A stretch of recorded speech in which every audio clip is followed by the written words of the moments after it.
On Sunday, August 4, 2019, our beloved Supreme Master Qinghai graciously shared precious time to read from the book about the venerated Lord Mahavira to our fellow Kuan Yin practitioners at the new land in Taiwan, also known as Formosa. Just after beginning the chapter called Saving Gaushalak, Master reminded us to always think and speak positively. Change the habit, okay, of negative thinking and expression. Make it positive all the time. Even if it doesn't work, you lose nothing.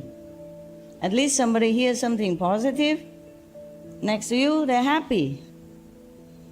What for saying some negative things, even when it doesn't happen? So we should just always say something good, hoping it will come true. We don't care if it comes true or not. Life goes on. And we'll be happy, to live the way it is. Master also spoke about climate change and how the spread of veganism is affecting our planet in a beneficial way. Recently,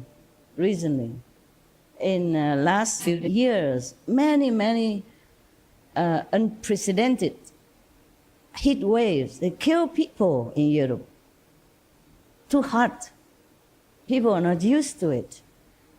And so now many countries are very alarmed right now. They know climate change is truly here, has been here already and continue to be here.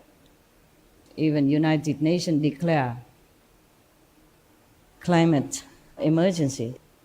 Leaders of many nations do that and try very hard to think of the way to curb the rising temperatures. It's already rise 1 degree or 1.5 degrees. And it's already like that. Imagine if 2 degrees more, 3 degrees, 4, 5, we are finito. The children of our later generations will be really hard hit. If any parents really love their children and their grandchildren, they should be vegan by now. That's the fastest way. You see, at the moment, not 100% vegan in the whole world yet, but the trend is rising, yeah? And you can see the immediate effect already that the ocean is empowered to take in more CO2. And the forests are also empowered to take in more CO2.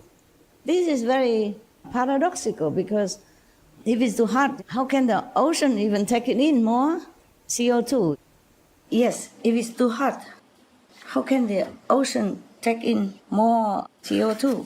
Because according to scientific recorded research, when the ocean is heated or hotter than usual, it will emit even more CO2. And this is contrary to logic and reason, that as the climate climbs up, the ocean now is taking more CO2. You understand? It is the blessing of the compassionate energy. Okay, it's a blessing from heaven and of the humans change into a more loving, benevolent way of life. This is very obvious proof already. It's taking in more now to help the planet, to help humans. That is no doubt in response to the compassionate way of life that the humans are in the process of implementing. Very good. Every day I watch, whenever I can, I watch SMTV. I saw the change. I saw the vegan trend is keep rising up. Oh, my heart feels so good. Not as good as it should be because I want it faster. You know my temperamento. Yeah, but still it's better than nothing. And I hope people will change quicker for the generations after our generation. At a speech on September 10, 2018 at UN headquarters, His Excellency Antonio Guterres delivered a speech on climate change and his vision for the 2019 Climate Change Summit. Climate change is the defining issue of our time, and we are at a defining moment. we face a direct existential threat. Climate change is moving faster than we are, and its speed has provoked a sonic boom SOS across our world. And that is why today I'm appealing for leadership from politicians, from business and scientists, and from the public everywhere. We have the tools to make our actions effective. Dear friends, let there be no doubt about the urgency of the crisis.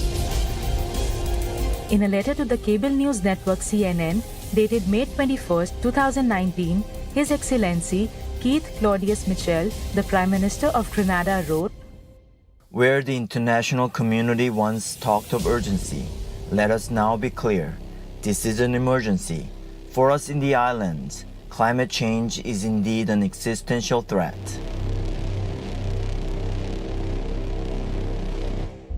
On May 1, 2019, the UK became the first country in the world to formally declare a state of environmental and climate emergency. British Labour Party leader Jeremy Corbyn said, "We have no time to waste. We are living in a climate crisis that will spiral dangerously out of control unless we take rapid and dramatic action now. This is no longer about a distant future. We're talking about nothing less than the irreversible destruction of the environment within our lifetimes of members of this House. We have a climate crisis that is a planetary emergency.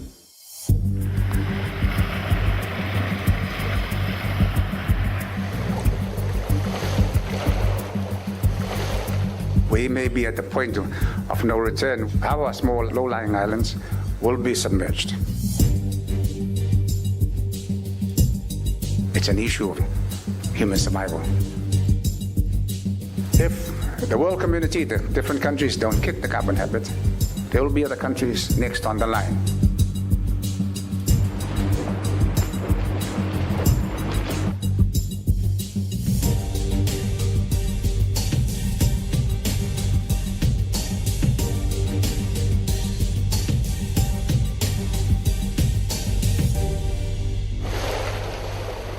There are at least 18 islands submerged around the world. Lohachara, India, 10,000 residents affected. Bedford, Kavaskadi, Suparabanga Islands near India, 6,000 families affected. Chesapeake Bay in Maryland, USA, 13 islands. Kiribati, 3 atolls. Half of Bangladesh's Bola Island permanently flooded, 500,000 people affected. 7 islands in Manus, a province of Papua New Guinea. Once inhabited islands in the Niger Delta region. Islands sinking or at risk from rising sea levels. Over 40 nations.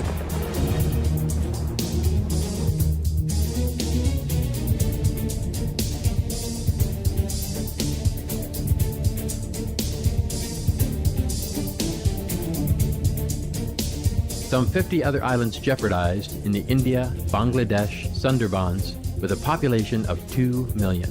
Kutubdia in southeastern Bangladesh lost over 200,000 residents, with remaining 150,000 likely soon to depart.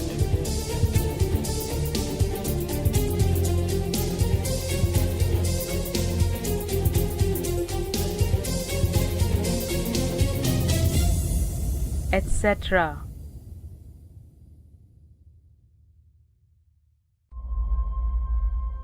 In a letter to respected COP21 world leaders in Paris, France in 2015, Supreme Master Qinghai urgently advised them to implement vegan law as a solution to mitigate global warming. The letter reads as follows.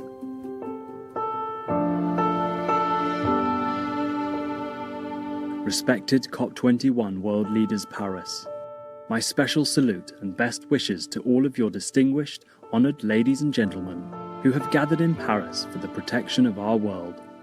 This is just a reminder that just paying money alone cannot save lives, but being vegan does. A lot of evidence and information about this for you to consider are in the book From Crisis to Peace, free online at crisis2peace.org. Countless lives in the present and future, including yours and your children's future, children of your children's, are in your hands. Save them by voting for and implementing vegan law to stabilize the climate. Otherwise, lives on Earth will perish and we will be committing a graver offense than all the acts of killing and wars combined. With all love in God, yours most sincerely, Supreme Master Ching Hai.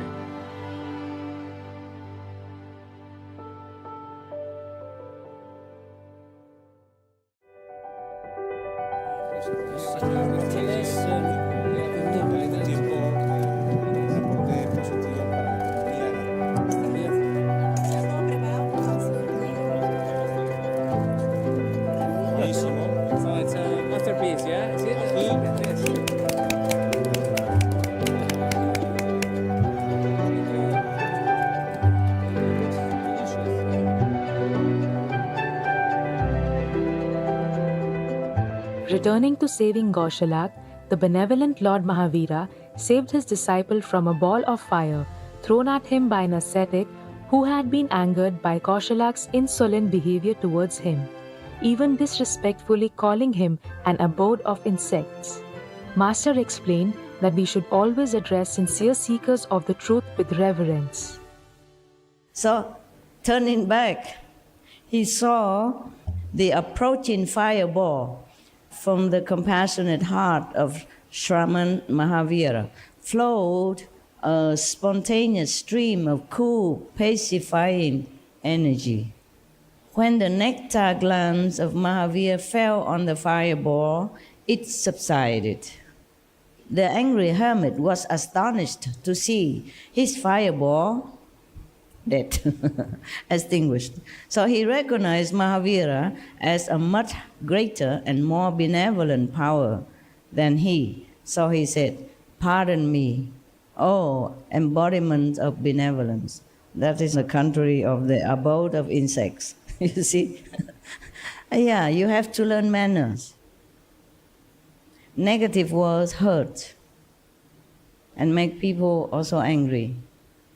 If they're not angry, at least they feel pain, hurt. So we should be careful what we say, unless really necessary. If not necessary, keep quiet. If we cannot say something kindly, benevolently, beautifully, then don't say anything. If the situation does not ask for, then save it. But this ascetic, he was truly very educated. He was angry then, but he wasn't angry if Gaushalak did not provoke him time and time, again and again. He already warned him to stop, he did not stop. So he got angry. But still, he has realization within him. He has spiritual education. So when he recognized somebody greater than him, he addressed him so reverently. That is the way we should always do. So this tapas was really very polite and indeed educated spiritually. You should learn from stories. I'm not just reading to you to entertain you. Every story has some moral lesson to learn from. Remember that, okay? And to improve yourself wherever you lack. We are born perfect, but then we be in the world and contaminated all the time. And it become our nature, second nature. So watch that, okay? Watch it. Try as best as you can. Make people happy. Most beloved Master, our humble and forever gratitude for your gracious patience, boundless love, and perfect embodiment of purity, kindness, and respect for all beings. May we earnestly practice spiritually and truly learn from your benevolent teachings to be good and worthy citizens of the Golden Age. In God's love, may Master always be in excellent health, protected by the mighty heavens. For the full broadcast of this lecture by Supreme Master Ching Hai, please tune in to Between Master and Disciples at a later date.